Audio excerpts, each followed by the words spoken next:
அண்ணா சோளமேட்டுக்கு எவ்வளோண்ணா? சோளமேட்டுக்கா 150 ரூபா. 100 ரூபாய் வேணா நீ கொடு. சரிங்கண்ணா. தனியாவா போற? இல்லை நாங்கள் அப்பா கூப்பிட வந்தேண்ணா. அப்பாவா? அவர் உங்க அப்பாவாடா? ஆமாண்ணா. நீ எங்கேருந்து வர? ஸ்கூல்லேருந்து வரேண்ணா. சரி நீ ஆட்டோவில் உட்காந்துக்கோ, நான் போய் கூப்பிட்டு வரேன்.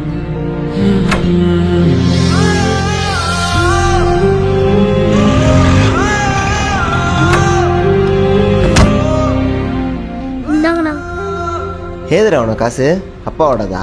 ரன்னிங் ரேஸில் ஃபஸ்ட்டு ப்ரைஸ் வாங்கினதுக்கு இந்த காசு கொடுத்தாங்கண்ணா. அதை ஷூ வாங்க சேர்த்து வச்சிருந்தேண்ணா.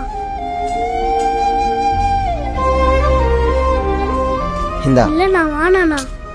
ஒடிடா, நல்ல ஷூ வாங்கி போட்டுக்கோ சரியா? நல்லா படிக்கணும். தேங்க்ஸ்ண்ணா.